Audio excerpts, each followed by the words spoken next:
quero iniciar. Essa homilia ela consta de 3 pontos. Primeiro, uma provocação que eu faço para que vocês possam preparar, né? Continuar preparados para viverem essa festa. O segundo, a dimensão pedagógica da festa que nós celebramos. E o terceiro ponto, algumas orientações sobre aquilo que é o Santíssimo Sacramento e a festa que nós celebramos. Vou começar com uma frase que talvez vocês já escutaram, de Pascal, que fala que la fortuna favorisce la mente preparata. E vou tirar a fortuna e vou colocar la gracia. E a gente poderia iniciar dizendo la gracia favorisce l'spirito preparato. Que a gente pode traduzir que a graça favorece o espírito preparado. E eu quero começar com essa tese, por quê? Porque acredito eu, a partir da nossa catequese, a partir da minha convivência, não somente naquilo que seria a espiritualidade da Santa Missa, as homilias, mas os atendimentos pastorais que nós fazemos, me parece que a maioria de nós, por não estarmos devidamente preparados para acolhermos a graça, a deixamos passar. Por isso, o Espírito favorisce la mente preparata, na verdade, la gracia favorisce la mente preparata. Na verdade, eu convido vocês a lerem Pascal, acho que ele é um homem brilhante que foi deixado de lado pela filosofia. Coloca a tese cristã de que, obviamente, Deus nos dá a graça, obviamente, viver já é graça, mas que nós precisamos cultivar diariamente, exercitando o nosso espírito, para que essa graça não caia em terreno infértil, né? Como nos recorda o texto de Mateus, aquela semente que cai sobre a pedra, sobre, vamos falar assim, o terreno ruim, um terreno que não tem nenhum tipo de adubo e que vai morrer. Queria começar com uma pergunta para vocês, mas eu queria fazer a pergunta para as crianças que estão aqui. Vocês nem precisam responder, mas prestem atenção nessa pergunta, porque o padre tem que falar para o mais pequenininho, e não tem a ver com a altura, até o mais... a pessoa que tem mais idade. E a pergunta que eu quero fazer para as crianças, mas para vocês, depois de iniciar com essa frase de Pascal, a uma pessoa que nós muito amamos, qual é o presente que nós podemos dar? Pensa na pessoa que você mais ama. Ou as pessoas que vocês mais amam, porque é difícil escolher um, né? O que nós podemos dar de presente à pessoa que nós mais amamos? Qual que seria o maior presente? Não queria que a frase, que a pergunta fosse retórica, mas ela pode se tornar retórica ou se tornará retórica, porque eu não vou poder ouvir todos vocês. Mas eu queria que vocês introjetassem a pergunta. Vou ficar um pouquinho mais aqui perto. Pensa assim. Papai ou mamãe, com certeza, é a pessoa que eu mais amo. O que eu poderia dar para a pessoa que eu mais amo? E eu vou dar essa resposta, que é uma resposta muito importante. A coisa que nós podemos dar, que não é uma coisa, né? Aquilo que nós podemos dar para a pessoa que nós mais amamos é a nossa vida. Através do nosso abraço, da nossa ternura, não existe outro presente, né? A radicalidade do presente. O que nós podemos dar para a pessoa que nós mais amamos? Preste atenção nessa pergunta, que ela não veio de graça. Essa pergunta faz parte da espiritualidade da festa que nós celebramos. O que nós podemos dar para a pessoa que nós mais amamos? A nossa vida, através do nosso abraço. Pois aqui está a radicalidade do dom de Deus. Você é a pessoa que Deus mais ama. E o que Ele te dá? A vida radicalmente entregue na sua carne e no seu sangue. Que é o texto que nós escutamos hoje. É o texto que nós escutamos hoje. Que choca os judeus. Porque Jesus não está falando assim, vem cá, que eu te amo muito e te dou um abraço, não. O que Jesus diz, e não se preocupem crianças que agora vocês podem não entender isso, mas entenderão depois. O que Jesus diz é mais radical, né? Eu vou dar a minha carne e o meu sangue, que significa toda a vida. Tomai e comei, este é o meu corpo, tomai e bebei, este é o meu sangue. Por você. Como eu te amo tanto, eu dou o meu sangue, a minha vida. Esta é a radicalidade do amor de Deus que vocês, assim como eu, jamais compreenderemos. Essa é a radicalidade do amor de Deus. E por isso, la gracia favorisce l'espírito preparato. E muitos de nós não estamos preparados, e digo olhando no olho de vocês, para receber essa graça. E por isso a Eucaristia ela é vivida de qualquer forma. E por isso corremos o risco de que a nossa catequese seja vivida de qualquer forma. E por isso nós temos igrejas lotadas com corações vazios. A radicalidade do amor de Deus, que não foi compreendido pelos judeus.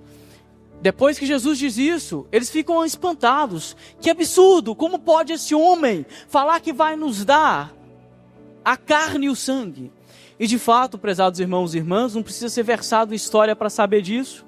Se vocês consultam as páginas do cristianismo primitivo, vocês verão, ou lerão, ou escutarão, que uma das acusações que se faziam aos cristãos, e pela qual foram perseguidos e mortos, era a acusação de canibalismo. Porque eles falavam, como pode eles falarem que se reúnem para comer o corpo e o sangue do próprio mestre?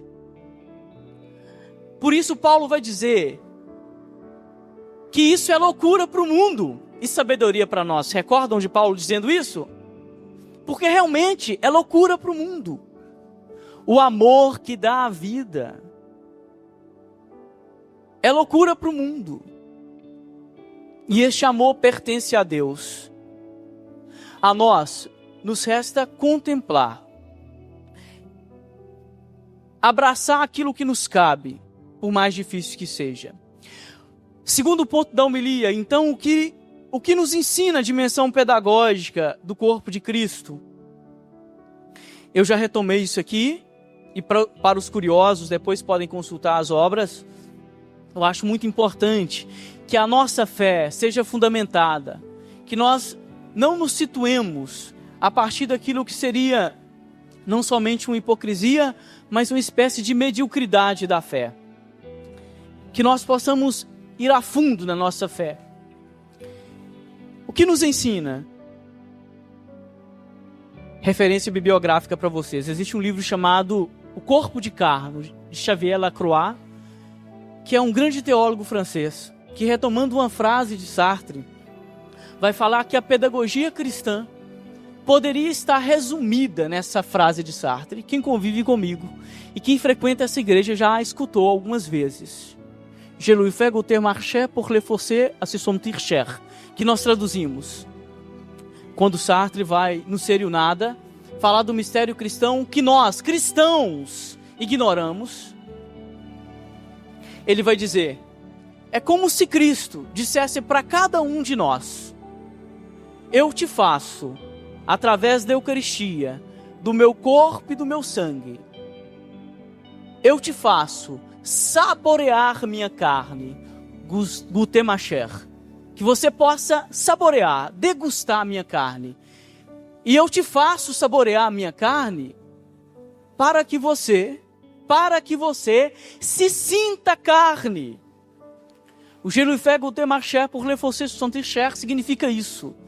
Eu te faço saborear a minha carne. Agora o mais triste, sabe o que é?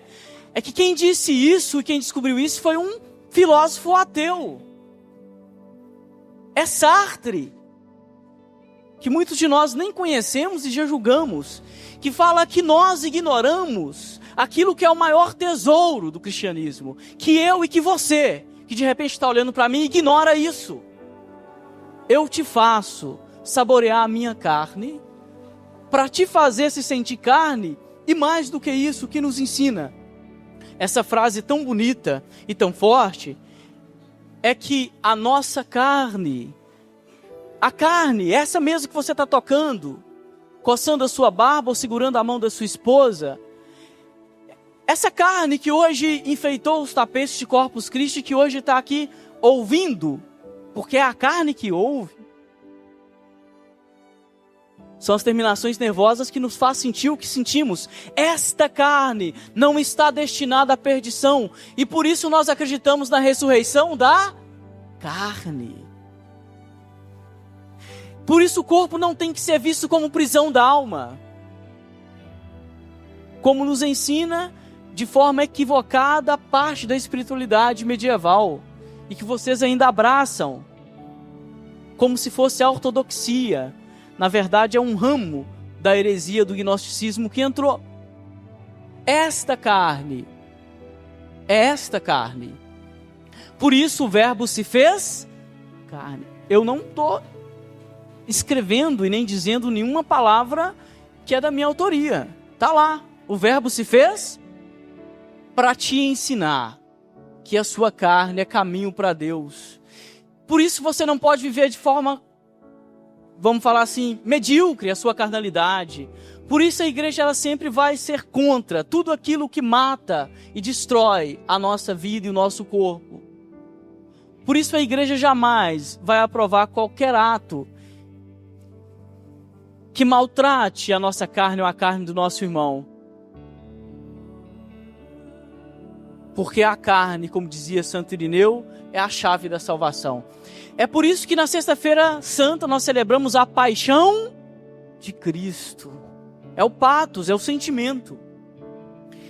E por último, na nossa reflexão derradeira, eu quero retomar uma coisa que me preocupa muito, a partir também, não é um teólogo, mas um filósofo protestante que vocês já ouviram falar,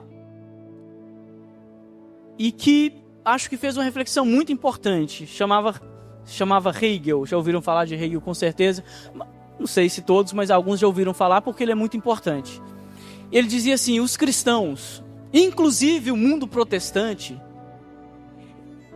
eles cometeram um grande erro. E qual foi o grande erro? Eles transformaram o corpo de Cristo numa coisa, ele chama de das Ding. E por ter transformado o corpo de Cristo em uma coisa, num das Ding, ou seja, numa coisa que você manuseia para lá e para cá, nós perdemos a sacralidade. E aí ele vai dizer, não ele exatamente, mas muitas pessoas que leem Hegel vai dizer, talvez isso foi o grande problema, sem vilipendiar o protestantismo, a cepa histórica a quem eu respeito muito, e a hipermoderna a quem eu questiono, como nos questionam, por pensar que na palavra e o sola escritura, defendido por Lutero, por pensar que na palavra estava o suprassumo da fé cristã, e esqueceram que na noite da Santa Ceia Jesus não diz: eis aqui a minha palavra, tomai e leia. Eis aqui a minha palavra, tomai e saí pela praça dizendo: aceita o Senhor Jesus como seu Salvador. O que ele nos diz na última ceia é: eis aqui o meu corpo, tomai e comei. Eis aqui o meu sangue, tomai e bebei. E a palavra se fez. Não existe só a escritura. Não é só a ignorância, é má fé. E Hegel, filósofo protestante, de quem depois Marx herdou tudo que herdou, inclusive o materialismo histórico, vai colocar isso pra gente, dizendo: é um problema do protestantismo que os católicos estão abraçando. O que vocês contemplam no ostensório? Que, aliás, vem da palavra ostendere, que é ostentar. O que o ostensório ostenta não é uma coisa, como se fosse uma bijuteria. O que o ostensório ostenta não é um corpo sem vida ou um pedaço de pão. O que o ostensório ostenta é o Senhor da sua vida. Por isso, diante dele, todo joelho há de se dobrar.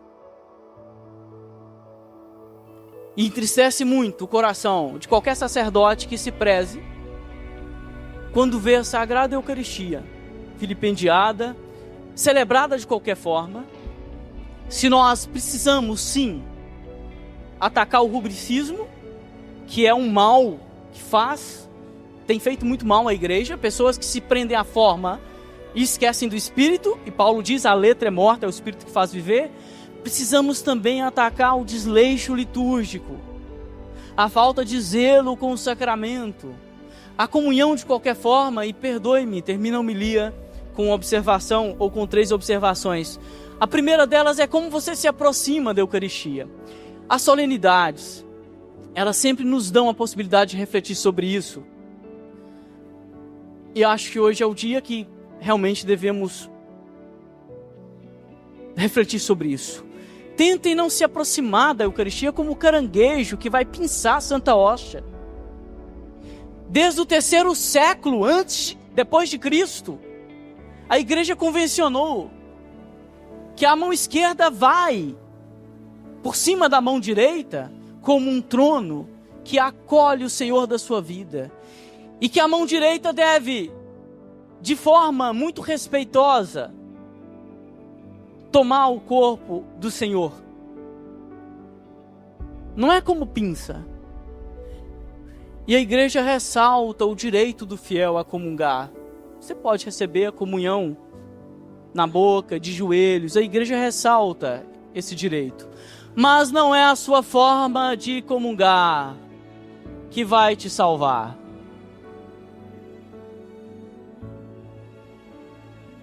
É o dobrar o coração e não simplesmente o seu corpo. Como dizia bem o profeta, rasgai antes o seu coração e não as suas vestes. Curvai antes o vosso espírito e não o seu corpo. Porque o que tem de corpos curvando-se diante da Eucaristia, muitos, mas com almas horríveis, poluindo o nosso mundo, abundantes igualmente. É uma ocasião que nós deveríamos realmente ouvir a frase de Pascal: